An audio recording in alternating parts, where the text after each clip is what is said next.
नमस्कार, मैं जूली तिवारी हर समय आपके साथ न्यूज चैनल में आप सभी का स्वागत है। तो चलिए नजर डालते हैं आज के कुछ मुख्य समाचारों पर। तुम्हाला माहिती आहे का उपोषणाला बसणार आहे तर तुम्ही त्यांना सांगायला त्या किती महत्त्वाचे असेल ना तरी इकडे यायचं त्यांना। तुम्ही आमच्याशी चर्चा करायला यावंच नाही, तुमचा अधिकारच नाही, तुमचा अधिकार तिकडे कचरा कुत्रे कावळे मरतात। ऐका, काल केलं मी, एवढे तुम्ही झोपले होते तुम्ही, मला सांगा ही कामं आमची आहेत का? मला एक गोष्ट बदलापूरच्या टाक्यांना झाकणं आहे, आपल्या इथे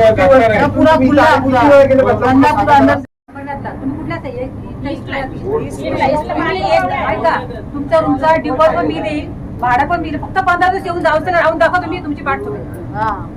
हम लास्ट टाइम यही बोल के आए थे। 15 दिवस फक्त येऊन बघा तुमची काय करायचं। मी पूर्ण फॅमिली घेऊन बघा, पूर्ण सगळं भाडं डिपॉझिट आम्ही देऊ। इकडे यावं, आम्हाला सांगावं या नदी आणि ड्रेनेज लाईनची पण कामं तीच करते। त्यांनी बोगस बिल याच्या अगोदरही काढले आणि आता त्याच एजन्सीने पुन्हा काम घेतलेलं आहे अंबरनाथ शहराचं। आणि त्यांनी अंबरनाथ शहरामध्ये ताजं उदाहरण आहे, ड्रेनेज लाईनचे कामच नाही केली, बोगस बिल काढलेत। या कॉन्ट्रॅक्टरनी लेखी दिलेलं आहे, त्याचं ऑडिट होत नाही आणि अजून त्याच्यावर कारवाई होत नाहीये आणि पुन्हा पाण्याचा हेच स्कॅम चालू आहे। आणि या स्कॅम मध्ये हे एफजीपी पूर्ण सामील आहे का? तर अंबरनाथ शहराला बदलापूरने, वांगणीने, खंडाळा, कर्जत, शेलू, वांगणी यांचं मलमूत्र आलेलं नदीमध्ये अंबरनाथ उल्हास नदी ही आता ही घाण झालेली आहे आणि त्याचं पाणी नालिंबीतून आपल्याला उचलून देणार आहेत। म्हणजे 450 कोटी वापरून सुद्धा आपल्याला हे भुवाचं आणि लघवीचं पाणी देणार आहेत, जे बदलापूर वाल्याने ड्रेनेज लाईन द्वारे नदीत सोडलेलं आहे आणि ते पाणी फिल्टर करून आम्हाला देणार आहे। म्हणजे अंबरनाथकरांना पुन्हा भुवाचं पाणी फिल्टर करून देणार आहेत। एवढी नालिष्टी या एमजीपीनी आणि या अधिकाऱ्यांनी केलेले आहेत। याचा कोणी या बोलायला तयार नाही, बोललं तर दाखवायला तयार नाही। माझी विनंती आहे का नालिंबी तुम्ही जाऊन पाणी करायचे, बदलापूर पासून वांगणी पासून तर नालिंबी पर्यंत जिथे आपण पाणी उचलणार आहात तर तिथे किती नाळे त्याच्यामध्ये येत आहेत आणि तो पाणी कशा पद्धतीने आपल्याला देणार आहेत। जर तुम्ही ते पाहिलं तर तुम्ही एकही घोट पाण्याचा पेणार नहीं अंबरनाथकर। अंबरनाथ में टैंकर माफियाओं का राज, जनता पानी के लिए बेहाल। कई बार सौंपे निवेदन पत्र, अनशन की थी चेतावनी के बावजूद पानी पुरवठा विभाग पर कोई असर नहीं। नगर सेवकों ने सौंपा निवेदन, दी अनशन की चेतावनी, फिर भी प्रशासन बेअसर। अंबरनाथ में पानी की किल्लत चरम पर, टैंकर माफियाओं के आगे जलापूर्ति विभाग नतमस्तक।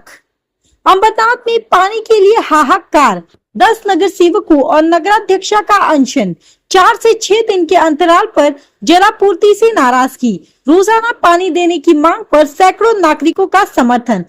अंबरनाथ शहर में लगातार बिगड़ती जलापूर्ति व्यवस्था के विरोध में गुरुवार को 10 नगर सेवकों और नगराध्यक्षा ने अनशन शुरू कर दिया। शहर पश्चिम स्थित मजीपरा के मुख्य पानी पंप टंकी नए भिंडीपाड़ा में नगर सेवक मिलिंद पाटिल, किरण राठौड़, चरण रसाल और प्रदीप पाटिल ने अनशन पर बैठकर मजीपरा की कार्य प्रणाली और शहरवासियों को 4-4 दिन तक पानी नहीं मिलने के विरोध में नाराजगी जताई।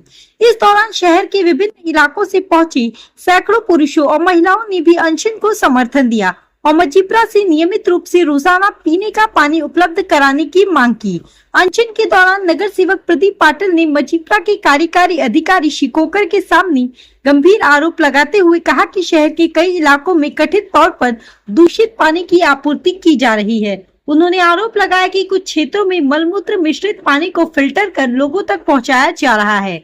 इस गंभीर आरोप पर अधिकारी शिकोकर तत्काल कोई स्पष्ट उत्तर नहीं दे सके, जिससे मौके पर मौजूद नागरिकों में भी नाराजगी देखने को मिली। नगर सेवक मिलिंद पाटिल ने आरोप लगाया कि पिछले 15 वर्षों से अंबरनाथ शहर के उलनचाल, चिंचपाड़ा, बांद्रापाड़ा, कोचगांव, कमलाकर नगर, न्यू कॉलोनी सहित कई इलाकों में नागरिक जलापूर्ति की समस्या से परेशान हैं। उन्होंने बताया कि पहले इन क्षेत्रों में रोजाना पानी की आपूर्ति होती थी, लेकिन पिछले कुछ महीनों से 4 से 5 दिन के अंतराल पर केवल करीब 1 घंटे पानी दिया जा रहा है।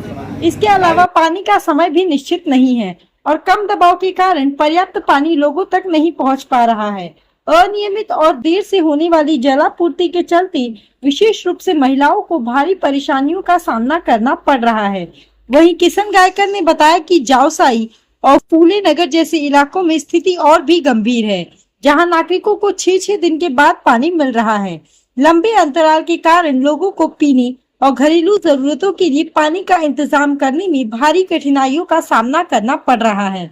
नागरिकों के आक्रोश और नगर सेवकों के अनशन के बाद मछीपरा की कार्यकारी अधिकारी शिकोकर ने आश्वासन दिया कि अब से 1 दिन के अंतराल पर यानी हर दूसरे दिन नागरिकों को पानी उपलब्ध कराने का प्रयास किया जाएगा। हालांकि खबर लिखे जाने तक नगर सेवकों और नगराध्यक्षा का अनशन जारी था।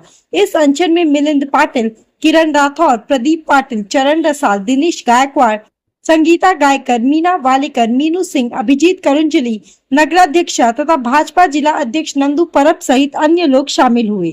जलापूर्ति व्यवस्था में सुधार और नागरिकों को नियमित एवं पर्याप्त पेयजल उपलब्ध कराने की मांग को लेकर यह आंदोलन अंबरनाथ में चर्चा का विषय बना हुआ है। इथलंही ज्या उल्हास नदीच्या कॅचमेंट मध्ये संपूर्ण संकुलन झालेली आहेत, मोठ्या मोठ्या माड्याच्या सोसायट्या आल्या, खंडाळा स्टेशन पासून जो पाणी येतो त्या कॅचमेंट मध्ये उल्हास नदीच्या, त्यात कर्जत आलं, भिवपुरी आलं, वांगी आलं, नेरळ आलं आणि बदलापूर आलं, याच्या ड्रेनेज लाईन ह्या सर्रास उल्हास नदीमध्ये सोडलेल्या आहेत। आणि नवीन प्रकल्प पण आता जो नालिंबीवर फिल्टर स्टेशन बांधला जातोय, पंप हाऊस बांधला जातोय, तो पुढची ही गटरगंगा आहे उल्हास नदी पुढच्या 5 वर्षामध्ये। म्हणजे आम्हाला मलमूत्र देते का पाजायला तुम्ही 400, 450 कोटी रुपये घालून। आणि आता ज्या कॉन्ट्रॅक्टरनी या शहरामध्ये ड्रेनेज लाईनचा भ्रष्टाचार केला आणि यापूर्वीची लाईन जी पाण्याची टाकली त्यामध्ये भ्रष्टाचार केला, त्याच इगल कंपनी पुन्हा पाण्याची लाईन टाकायला आली आणि पाण्याची लाईन टाकायची ती आज 2 वर्ष झाले, 1.5 वर्ष झाले पाण्याच्या लाईनी पडल्यात। उदय सुरू झाली पण पुन्हा योजना थांबली। पण हा जर बोगस कॉन्ट्रॅक्टर काढा आणि जी MGP ही आम्हाला एजन्सीच नकोय, कारण की ही उल्हासनगर नदीवरून 115 MLD पाणी उचलते, बदलापूरला 50% देते, अंबरनाथला 50% देते। मग अंबरनाथला आलेलं 50% पाणी जातं कुठे दररोज? साहेब, टँकर माफियांच्या बाबतीत पण आपण आता उग्र हे स्वरूप लोकांना पाणी मिळत नाही आणि टँकरांना विशेषतः पाणी हे करून दिले जाते, त्याबाबत आपण कसं बघतो? अहो, एक सरोदा नगरच्या पट्ट्यामध्ये एक टँकर लॉबी आहे, त्याला दररोज 40 टँकर पाणी विकतो आणि एक अंबरनाथ पश्चिमेमधला जो आहे या टाकीच्या परिसरात तो तो पण 30 ते 35 टँकर पाणी एका बोरवेल मधून काढतो। मग तिथे चौकशी व्हावी, तिथून पाणी येतो कसं त्या बोरवेल मध्ये?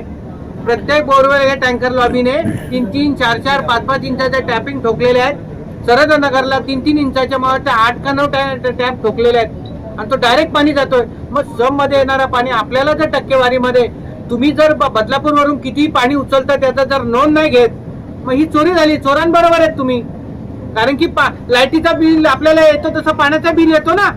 मग तुम्ही जर अंबरनाथला 50 MLD 70 MLD पाणी येतोय तर त्याची नोंद व्हायला पाहिजे।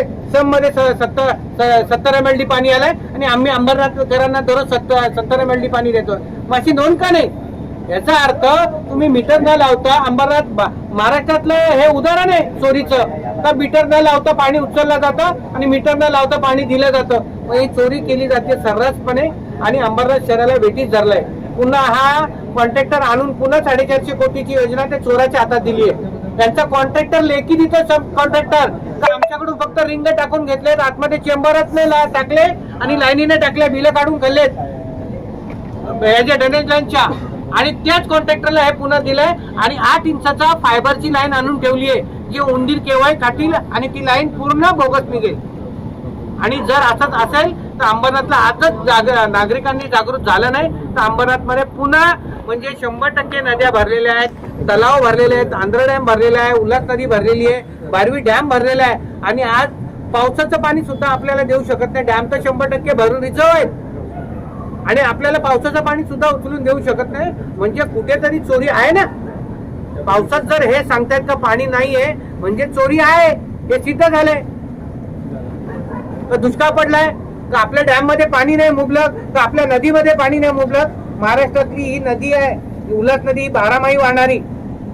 सगळ्या नद्या सुकतात पण उल्हास नदी ही 12 वाहणारी, आंध्र डॅम आणि बारवी डॅमवर एमआयडीसी चालतात। नवी मुंबई, तलोजा, अंबरनाथ, मला वाटतं भिवंडी, मीरा भाईंदर पर्यंत पाणी जातं आणि त्याच अंबरनाथकरांना स्वतःचा बारवी डॅम, स्वतःची उल्हास नदी असताना आम्हाला भीक मागावं लागतं पाण्यासाठी। आणि काय देतात तर मलमूत्र देतात आम्हाला फिल्टर करून।